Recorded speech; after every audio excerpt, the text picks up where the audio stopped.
லேவியராகமம் அதிகாரம் 21.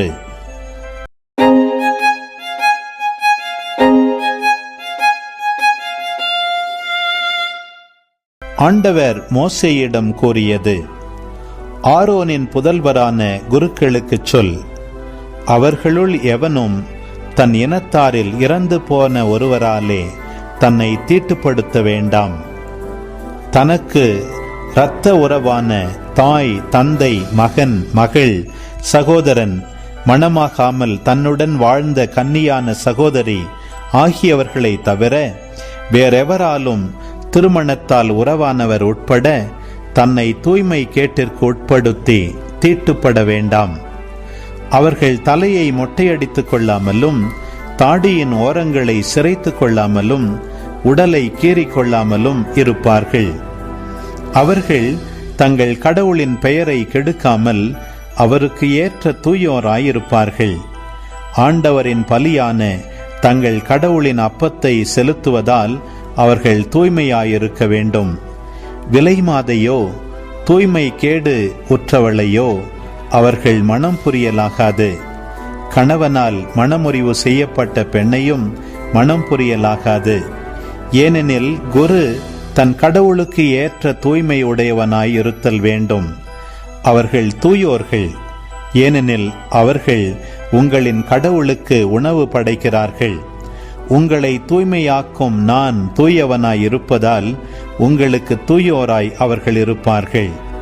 குருவின் மகள் வேசியானால் அவள் தன் தந்தைக்கு தூய்மை கேட்டை ஏற்படுத்துகிறாள்.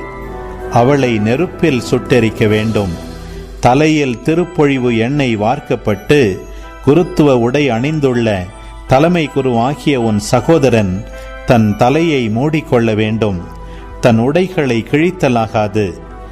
எந்த பிணமானாலும் அது தந்தையுடையதாயினும் தாயுடையதாயினும் அதன் அருகில் சென்று அவன் தன்னை தீட்டுப்படுத்திக் கொள்ள வேண்டாம்.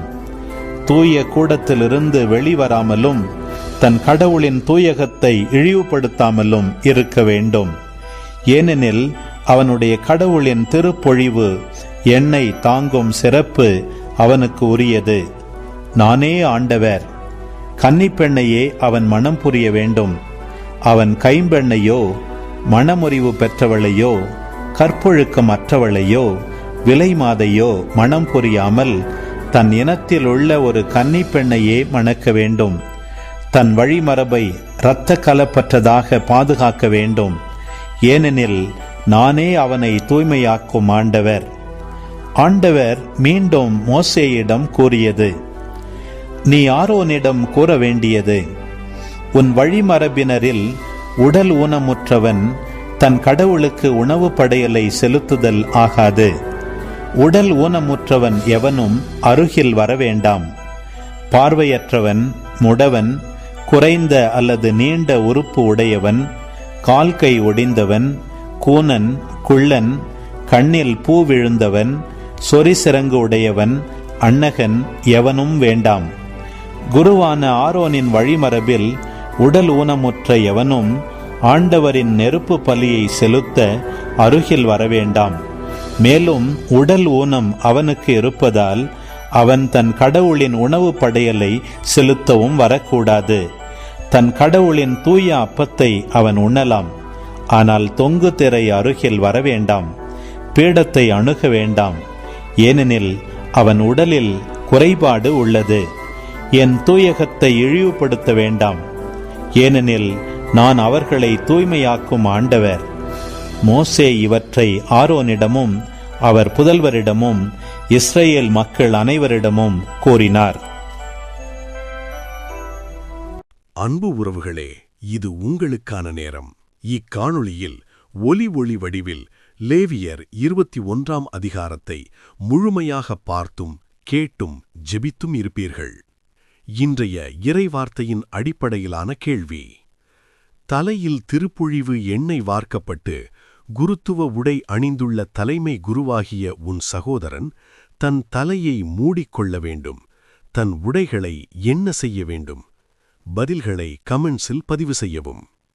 இதுபோன்ற வீடியோக்களை தொடர்ந்து காண இந்த வலைதளத்தை சப்ஸ்கிரைப் செய்யவும். மேலும் லைக் கொடுத்து எங்களை ஊக்கப்படுத்தவும். இப்பதிவுகளை மற்றவரோடு பகிர்ந்து ஷேர் செய்து நாளும் திருவிவிலியத்தின் ஒரு அதிகாரத்தை வாசிக்கவும், கேட்கவும், பார்க்கவும் நீங்கள் உதவிடலாம்.